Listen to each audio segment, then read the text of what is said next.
So get a weasel, they said. It's gonna be fun. Goodness.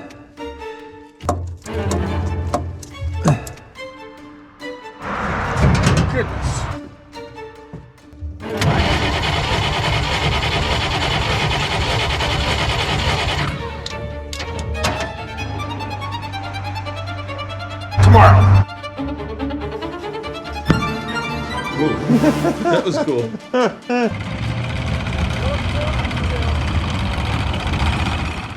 So if you watched last week's episode, you know that I've sold this green weasel and it's on its way to Florida, and I had a few problems with it, including that the starter decided to start getting intermittent, so had to remove part of the manifold, and turns out that the solenoid was the wrong one, so I had to replace that, and one thing led to another. So anyway, I got the new solenoid put in and was all excited because at least one of the problems had been solved. Went to go put the header back on, and it turns out it wouldn't fit. So get a weasel, they said. It's gonna be fun. Hanging upside down. Working on things in the most uncomfortable positions ever. You know those tennis players who like to grunt every time they hit the ball? Yeah, I'm like that with the weasel now. I just grunt every time I do anything.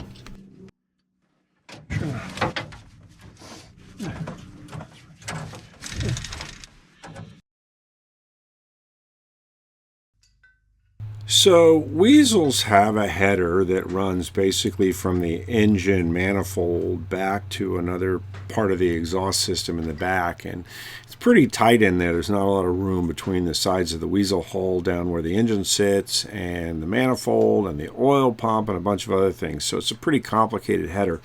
Whoever owned this weasel before I did made this fancy schmancy pipe operation, which was really quite clever. And it worked, and it mounted up good. There were no exhaust leaks. It sounded okay. The only problem was it ran it very close to the starter. It ran it very close to the solenoid, and the original factory solenoid wouldn't fit in. So after sort of diagnosing all these issues, I decided I was going to have to fix it. And I thought I could just cut off the actual flange part of it and weld a pipe in, probably a flexible pipe, and get it to work. But as you're going to see, it didn't quite work out the way I wanted it to. So a little hard to film right now because I'm doing too many things at once and I don't have a good view. But I'm trying to make this header here. You can see this, and trying to get the angle right. And I don't know if I did or not, but I just put a little tack weld right here. You can see that. And I can still kind of bend it, I think, with a hammer, so, or maybe by hand. So I'm going to go fit it in, see if it fits. And if it does, I'll tack it on the other side, then go back, double check it, weld it up, and I got a header. And then all I got to do is put a connector on it to get it back to the flexible pipe. So weasels are not terribly difficult to work on. The only problem is that access to the engine is really limited, and the only way to get to it with both hands is to either hang over that middle bulkhead or hang over the side, both of which have nice little sharpish kind of wire edges, and man, they're hard on your body. I use that cushion to try to protect myself, but I spent so much time that I ended up with bruised ribs and a lot of kvetching. All right, guys. So, not the prettiest thing I've ever made in my life, but it's serviceable. I just need now to go inside and see if I can readjust what they already made and get it to fit directly to this. If I can, that's fantastic. I'll slide it over, put a clamp on it, and call it a day. If I can't, then I'm going to have to extend this a little bit. It's a little bit more fabrication work, but anyway, this is an old piece of pipe from another weasel, and I just used it. It had 2 cracks in it, so I had to do a little patches. Again, not the best thing in the world, but better than what was there. So the exhaust for the weasel runs underneath the rear floor and up out kind of the opening that's on the left kind of center of screen right now. And the original weasel has got several pieces to that, including a little bit of flex pipe to kind of make that turn. So I put the floor back in ambitiously before I had everything finished, thinking that I could load this up with the parts that I was sending down in addition to the Weasel. And of course, I had to get back in there. And this has got a modified exhaust system in it. It's got flexible pipe in there the entire length, which is useful. But of course, it's probably been in there for a while. It's all kind of rusted, so the flexibility was gone. So I just spray it all down with a bunch of rust penetrant and do a bunch of work. But eventually, I did get it fit back in. So once I got the whole exhaust system and header situation all sorted out, new solenoid in there, I'm figuring now that I've got my starting problem solved, everything's better than new, and of course it didn't fix the problem.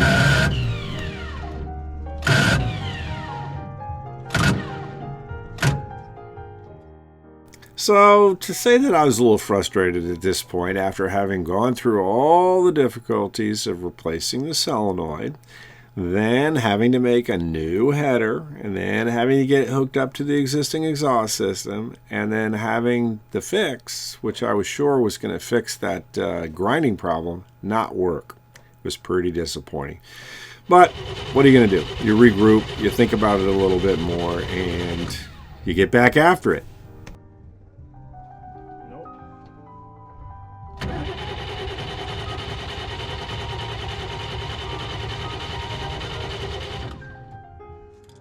So by this point, the starter is starting to work a little bit better. I'm still thinking it needs to be pulled out and really worked on to be 100% reliable, but the engine's not starting. I just can't catch a break here. Getting nothing, people. We're having fun here too. Let me get some. I gotta get air. I don't understand. I think I got spark. I definitely got heat to the distributor. Hold on. Okay, what's my story here?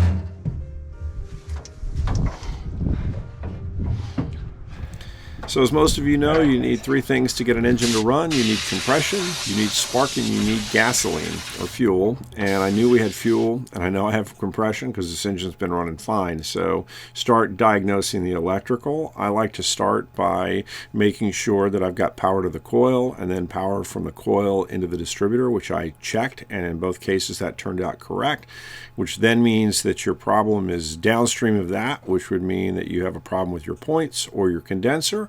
You have a problem with the rotor of the cap. You have a problem with the lines themselves that are running to the spark plugs. You have a problem with the spark plugs. And since I hadn't pulled the spark plugs out, I went ahead and pulled them all out.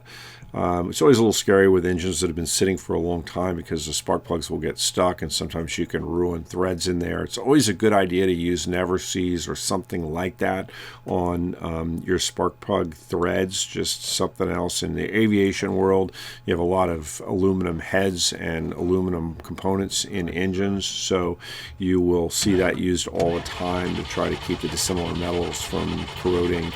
But we don't do that as much in the automotive world, but it isn't a bad idea. So anyway, I pulled all the spark plugs out, cleaned them all, wire brushed them a little bit, and got them looking pretty, and checked all the connections and blew everything off, and still was not getting spark. And there's nothing easy about getting the distributor is behind or down below the instrument panel in a Weasel, and there's really no effective way to get in there and do anything. It's hard without removing things to even pull the actual distributor cap off and check the rotor. So after thinking about it a little bit, I decided to go ahead and pull the instrument panel and push it out of the way so that hopefully I would have enough access. Otherwise, I needed to remove the entire engine panel right there.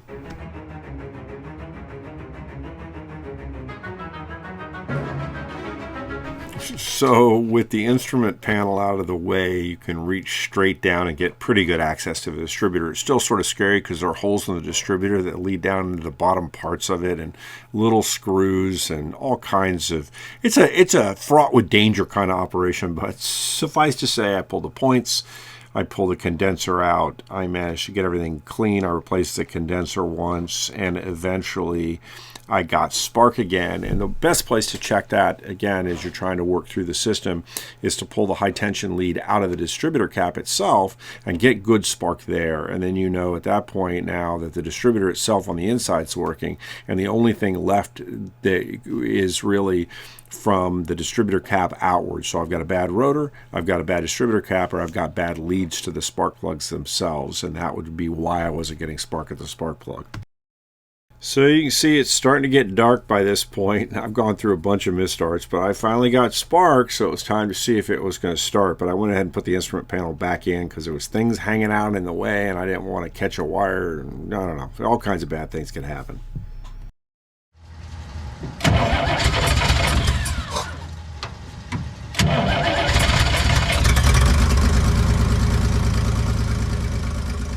So this was definitely a moment to celebrate. The engine's running again, but it's not over because it turns out that my header wasn't quite flush up against the manifold, so I have a big exhaust leak that needs to be sorted out. But it was cold, it was getting late, so it's time to turn it in and start something new. I guess I had to call it successfully if I didn't get everything done that I wanted to. Well, I would say that's progress, so. Yep, it'll run now. That's good. Let me put these bolts back in and call it a day. So I recharged my batteries overnight, and the weather warmed up a little bit, so I get back out of the Carhartts, which is always nice. And I decided that I was just going to put a spacer between the manifold and my actual header. I had another piece of metal that had been on one of the parts that I had salvaged from another Weasel, and I decided that would probably give me enough room to do what I needed to do. So that's what I did. I had an extra exhaust gasket anyway, so I put exhaust gaskets on either side and got her working again. Running like a champ.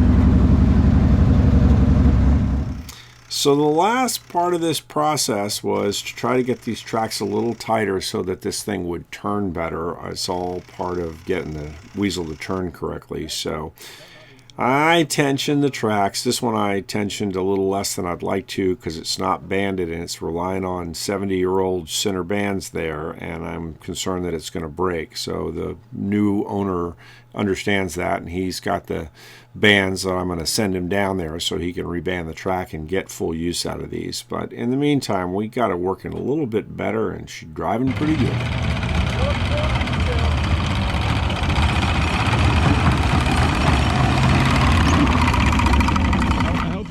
All right, so I think I'm in pretty good shape with this thing. It's running all right. It steers. You got to be gentle with it because it's got the one unbanded track. So not something that I think is ready for hard use, but definitely running good. Starter needs to be worked on a little bit more, but you know, I'm out of time. They're coming to pick it up tomorrow. So Weasels are cargo carriers, as you guys know, and I had some things to load in. My buddy Pat was kind enough to help me load the engine and load the extra track into the back of the Weasel and get it ready for shipping down to Florida.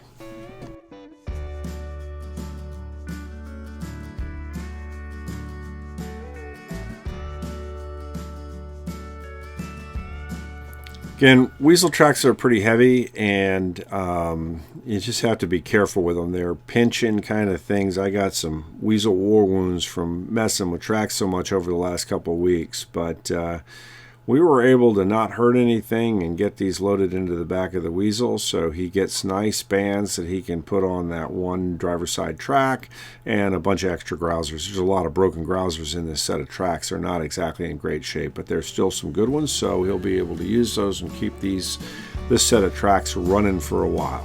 Well, Jack just found out yesterday that the Rona might take his job away. The poor bastard.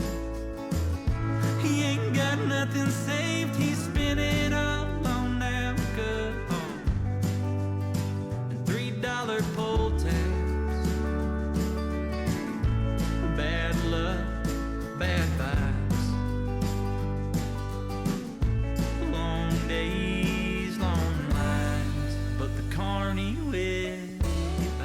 So the Grouser in the center of your screen is what we call a French Grousers, one of a couple of designs that was used in the Antarctic by the French all the way up into 1993 using Weasels. But anyway, these were put together with bolts and the rubber's all broken and everything else. So I've got new bands on the way and a bunch of hardware. So soon we're going to be testing out these French tracks. Pretty excited about that.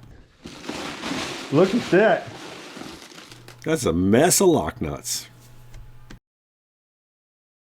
We spent a little bit of time working on Pat's airborne scooter, in particular the throttle, and watched this little spark come out of there. We're not sure exactly how that happened, but we both jumped. But anyway, a little tease. We'll do a whole video on the airborne scooter soon. So big shout out to everybody who came up with all those wonderfully creative names for the Yellow Weasel. And I think we're getting down to the short strokes here. I think I'll do a special episode where we name it. But sorry for the footage. We worked on it a little bit more. It's really starting to run great. We bombed around in it a bunch. And in fact, I'm going to let you go for a ride with Pat, who was driving like a madman all over the farm. We really had a lot of fun.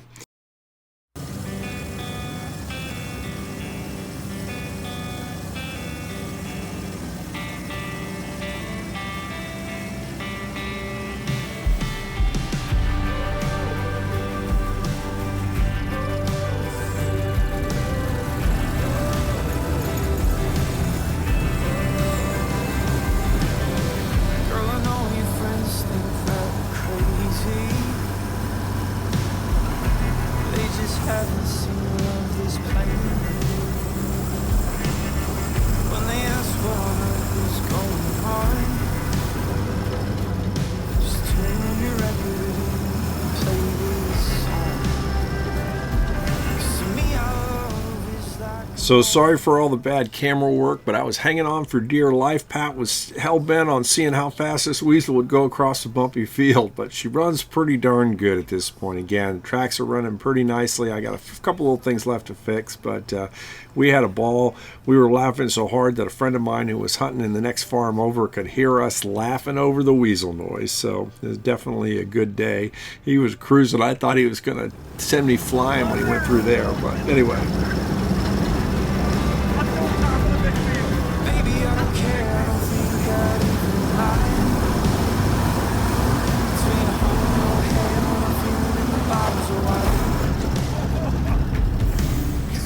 Might be something that could stick. All I know is I'm better than Dennis. My money down on it.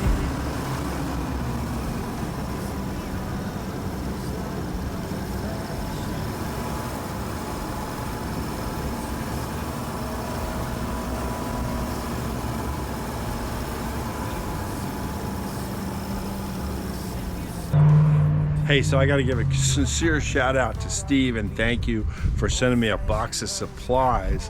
So here's a little flop disc here, and I thought about Steve, who sent me this a couple weeks ago, and I sent him a note, but I also wanted to call him out on the channel and say thank you very much for the support.